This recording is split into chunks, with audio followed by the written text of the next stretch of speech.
네, 다음 강연은 노르마 정현철 대표님을 모시고 양자시대 보안 요구 사항과 PQC 도입 사례를 주제로 강연을 들어보도록 하겠습니다. 대표님 안녕하세요. 네, 안녕하세요. 네, 오늘 PQC 관련 도입 사례에 대해서 말씀해 주실 텐데 좋은 강연 부탁드리고 마치고 나서 Q&A 시간에 좀 더 자세한 내용 네. 부탁드리겠습니다. 그러면 강연 부탁드리겠습니다. 네, 반갑습니다. 오늘 발표를 맡은 노르마의 대표이사 정현철입니다. 오늘 내용은 먼저 양자시대, 그러니까 양자컴퓨터의 위협이란 과연 어떤 것인가에 대해서 구체적으로 좀 말씀을 드리고요. 그래서 그 위협이 주로 이제 공개키 암호 기반이 이 위협인데요. 그러면 이게 과연 우리가 어느 정도 유통기한이 남아 있는지 말 그대로, 그래서 우리는 얼마나 준비할 수 있는 시간이 있는지에 대한 이야기 그 다음으로 말씀드리고, 또 양자시대 어떻게 우리는 대비해야 되는지, 정말 보안적인 측면에 봤을 때 그 전략에 대해서 좀 말씀을 드리도록 하겠습니다. 그리고 마지막으로 이 전략 중에 가장 중요한 이 PQC에 대한 어떻게 도입할 수 있는지, 그리고 도입했을 때 어떤 것이 어떤 위협을 상쇄할 수 있는지에 대한 내용을 말씀드리도록 하겠습니다. 먼저 양자컴퓨터의 위협에 대해서 말씀드려야 될 것 같은데요. 앞에서 양자컴퓨터가 어떤 것인가에 대해서는 많은 분들이 또 말씀을 해주셨기 때문에 여기서는 양자컴퓨터가 원래 아주 특수한 부분에 대해서 아주 뛰어나다라는 말씀을 앞에서 해주셨을 텐데요. 그와 같이 일반적인 컴퓨터와 좀 다르게 특별한, 지금으로 좀 자세히 말씀을 드리자면 실질적으로는 특별한 알고리즘에 대해서만 양자컴퓨터가 되게 뛰어난 겁니다. 그러니까 특정 함수에 대해서만 계산을 빨리 한다, 이렇게 보시면 될 것 같고요. 일반적인 우리가 사용하는 이런 컴퓨터 연산과 일반적인 연산에서는 거의 동일하다.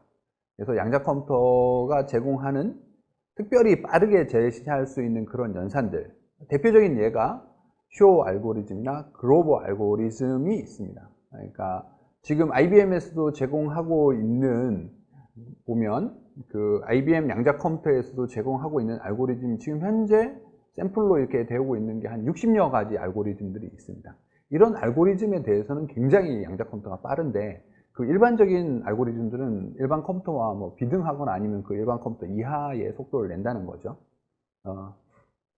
그래서 이 양자컴퓨터가 뛰어난 알고리즘에 대해서 좀 이해를 하셔야 되는데, 이 쇼 알고리즘이나 글로벌 알고리즘에 대해서는 굉장히 뛰어나다는 거죠. 근데 쇼 알고리즘은 어디에 사용될 수 있냐면 인수분해 하는데 사용이 될 수 있습니다. 그래서 쇼 알고리즘을 이용하면 소인수 분해, 특히 지금 뭐 2048 숫자에 대해서 RSA 2048을 우리가 키크랙 하는데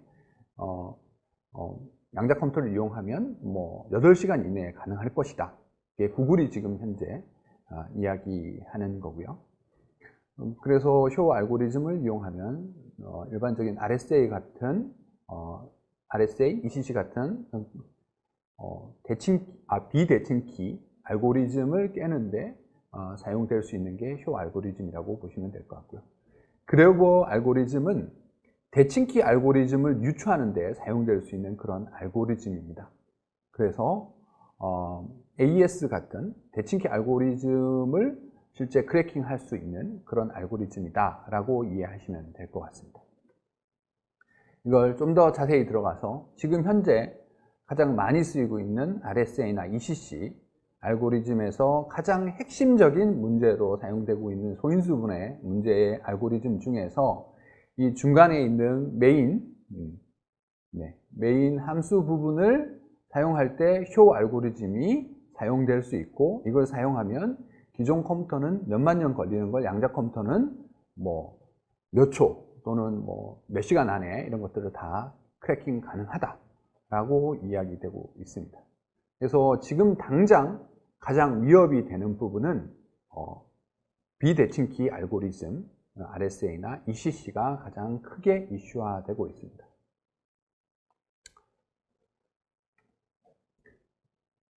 그래서 이 지금 비대칭키 알고리즘이 가장 많이 쓰이는 곳을 예를 들자 보면 공개키에 대한 암호화, 공개키 암호화 쪽에 많이 사용이 되시는 거고요. 그래서 우리가 쓰고 있는 게 뭐 VPN이라든지 SSL 그리고 HTTPS에 공개키에 대한 키 교환을 할 때, 키 익스체인지를 할 때 실제 가장 많이 사용이 되고 있습니다. 두 번째는 디지털 서명, 공인인증서 서명이라든지 이런 것들을 사용할 때 역시 가장 많이 쓰이고 있습니다. 그래서 이렇게 쓰이고 있는 공개키 기반 암호화에 전체적으로 영향을 다 미치기 때문에 이런 것들을 양자 컴퓨터가 실제 상용화돼서 사용되기 전까지 빠르게 이런 것들을 교체해야 되는 그런 상황이 발생하고 있습니다.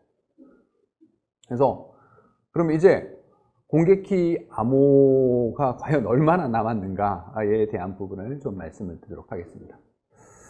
작년 말, 그러니까 2022년 12월에 이 내용이 공개됐는데요.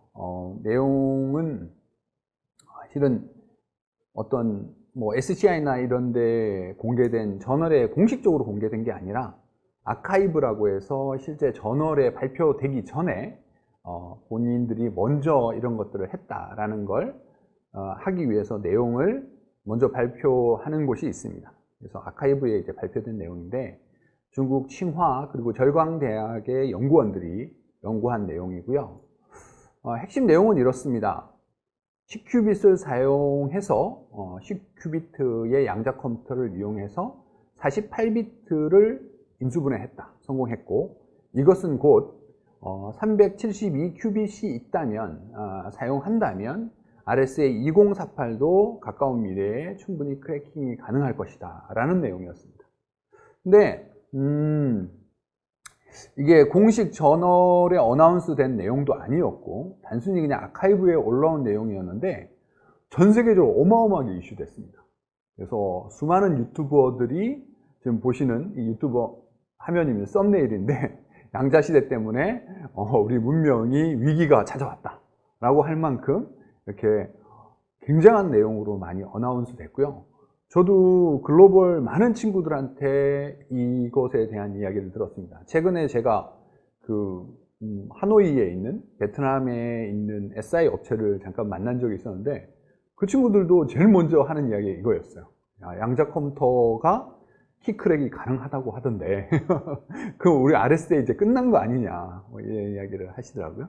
근데 다행스럽게도 지금 이 발표한 내용은 실제 검증된 내용이 전혀 없었습니다. 이제 구체적인 알고리즘이나 구체적인 소스 코드 그리고 시간이 얼마나 걸렸다 이런 것들이 전혀 공개되지 않고 수학적인 모델, 이런 수학 모델을 사용하면 이렇게 가능할 것이다 라고 좀 가정하는 내용들이 대부분이었다고 볼 수 있습니다. 그래서 저희가 이제 실질적으로 한번 진행을 해봤습니다. 이거는 저희 노르마에서 그 양자 컴퓨터를 이용해서 인수분해를 진행한 내용이고요. IBM에서 제공되고 있는 58큐빗 양자 컴퓨터를 이용해서 저희가 수행을 해서 14비트 숫자에 대한 키크랙을 수행을 했습니다. 그래서 2시간여 만에 실제 키크랙 하는 것들을 찾아냈고요. 이 내용은 지금 저희가 IBM에도 이렇게 이 내용을 제출해 드렸는데 굉장히 관심을 보이고 있는 상황이고요. 저희와 이와 관련된 연구를 따로 해보자라고 지금 이야기를 하고 있는 상황입니다. 근데 저희가 이제 IEEE 컨퍼런스에 실제 이 논문으로 저희가 제출을 할 예정입니다. 그만큼 그러니까 저희가 하고 싶은 이야기는 이겁니다. 실질적으로 양자 컴퓨터로도 지금 아주 작은, 좀 숫자가 작긴 합니다만 RSA 공개키 기반의 이런 암호화를 크래킹이 가능하다. 지금 현재로도 그 말씀을 드리고 싶고 전 세계가 지금 그럼 언제까지 그럼 바꿔야 되는가? 양자 컴퓨터에 대비해야 되는가? 리스트가 어느 정도 명확한 대답을 한 것 같습니다. 리스트는 이제 미국의 표준화 협회고요.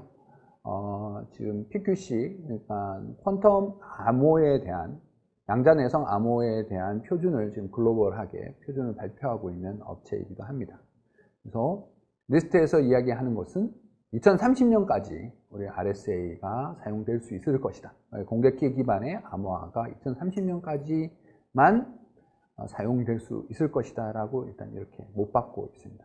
결국은 우리는 2030년 이전에는 이런 모든 기존 암호화 체계를 다 대대적으로 전환을 해야 된다. 이렇게 보시는 게 맞다고 봅니다.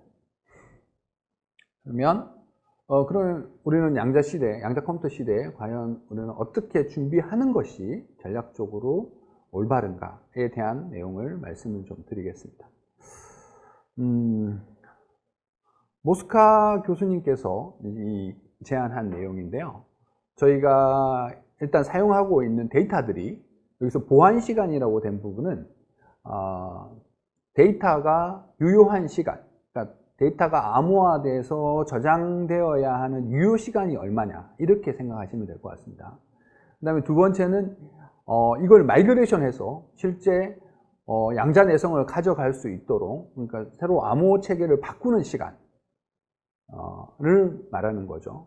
그러니까 우리가 지금 기존 데이터를 암호화해서 보관하고 그 다음에 이거 마이그레이션 충분히 이제 외부에 우리의 키가 공개되지 않게끔 준비하는 이 정도의 시간이 필요한데, 그 사이에 만약에 키 크랙이 일어나 버린다면, 이 RSA가 만약에 붕괴돼 버린다면 우리는 어떻게 해야 되는가를 고민해야 한다라는 말씀이라고 보시면 될 것 같고요.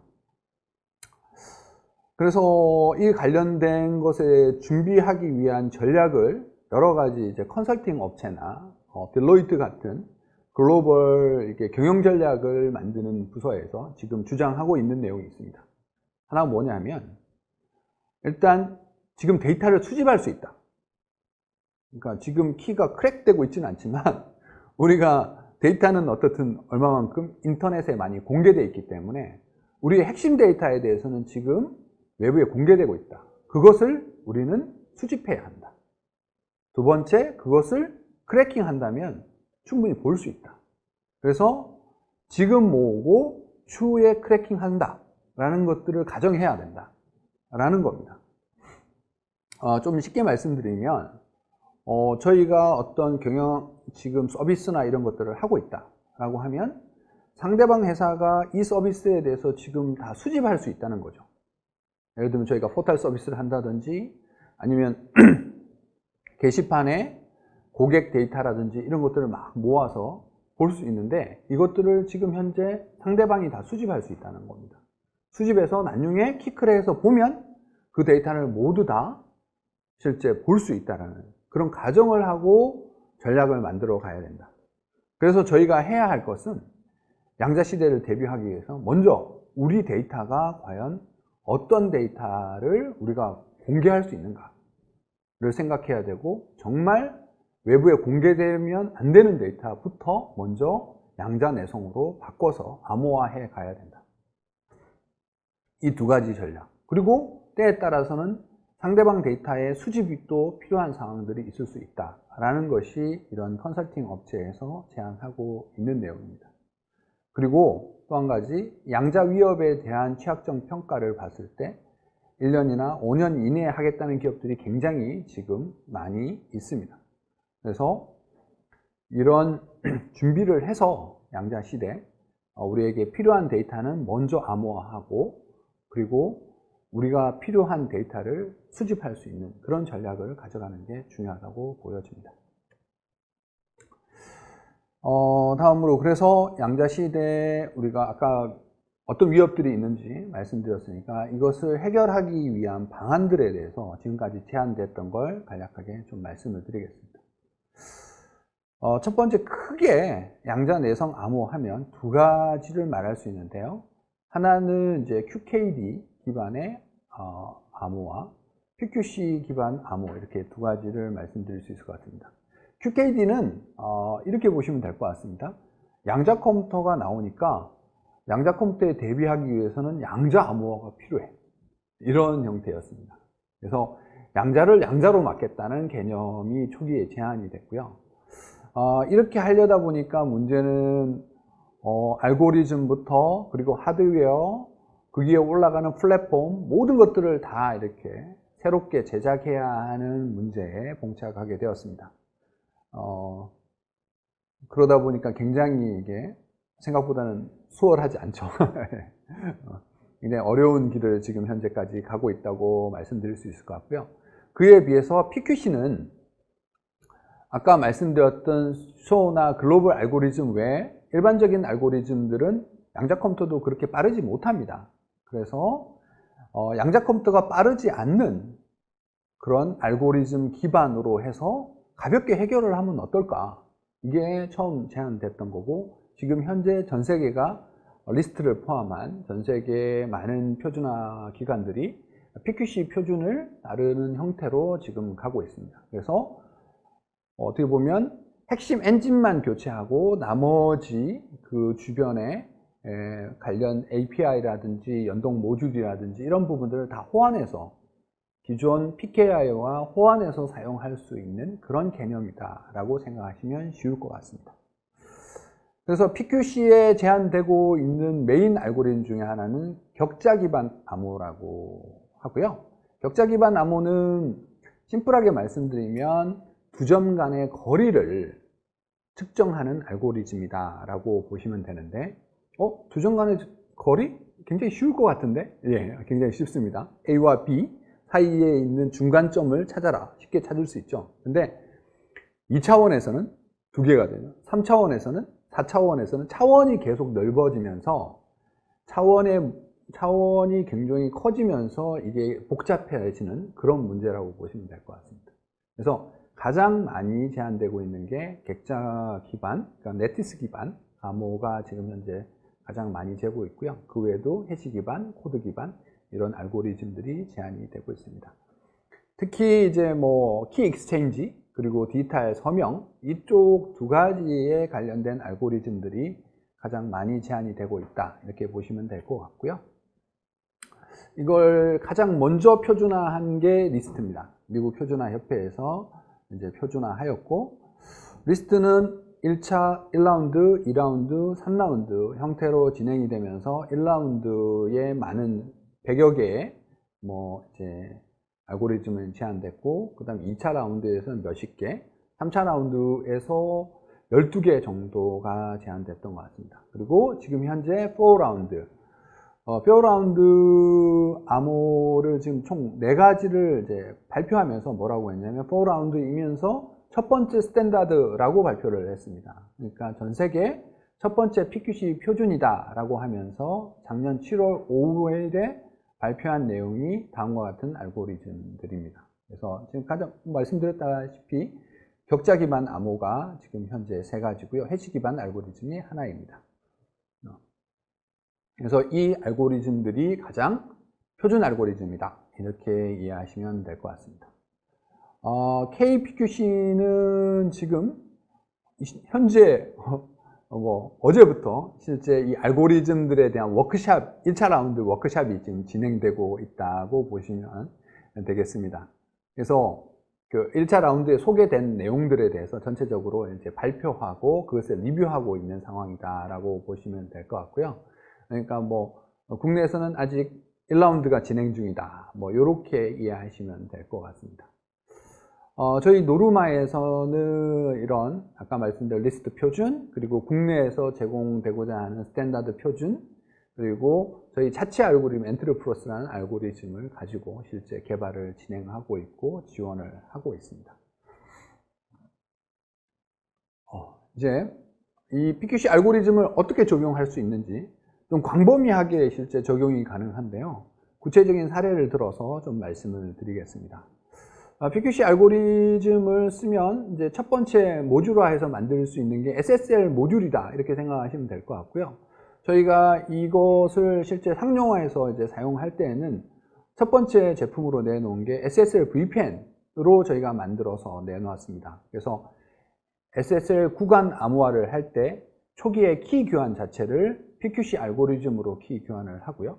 그리고 암호화 자체는 실제 아직까지 대칭키 알고리즘이 안전하기 때문에 AES 알고리즘을 사용해서 안전하게 통신하는 그런 형태로 솔루션을 제공해 드리고 있습니다.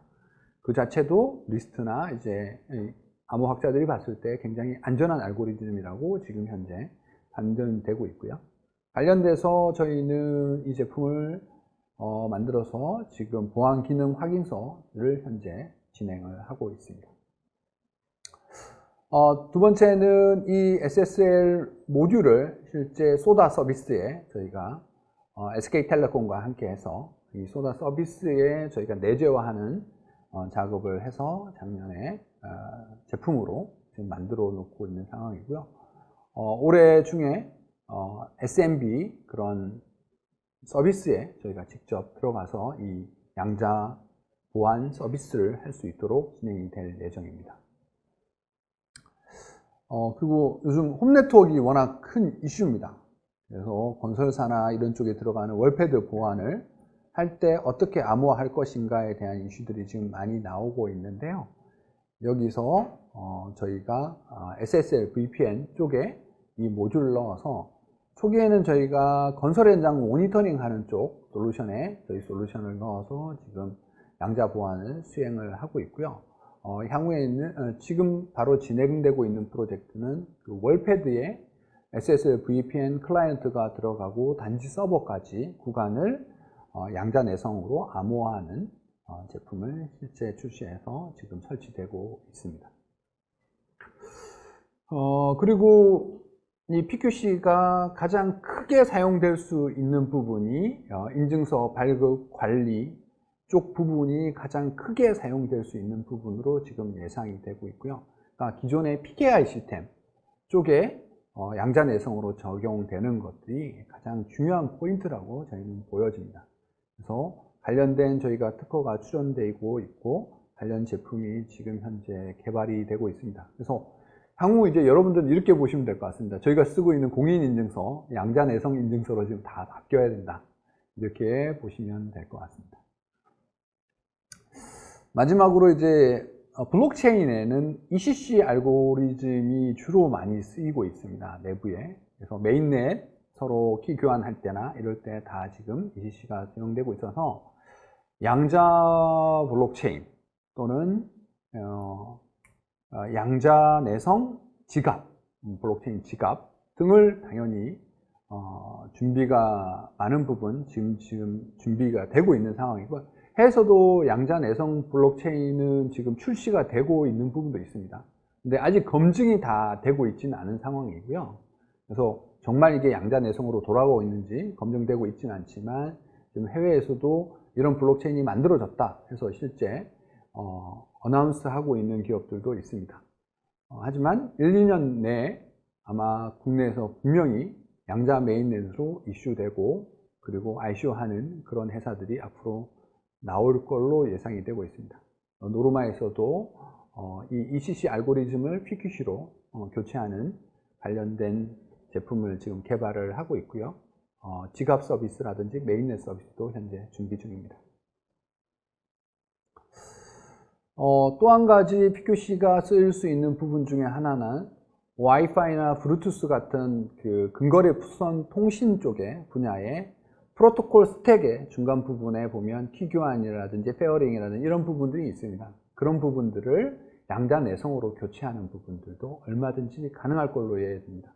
그래서 저희는 이제 블루투스 프로토콜 쪽을 많이 하고 있다 보니까 여기에 양자 내성을 적용하는 부분들을 저희가 현재 지금 진행하고 있습니다.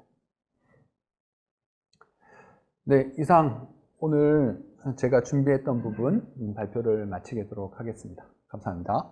네, 대표님 강의 감사합니다. 궁금하신 점에 대해서는 저희가 추가적으로 Q&A 시간에 다시 한번 여쭙도록 하겠습니다. 네, 발표 감사합니다. 네, 감사합니다.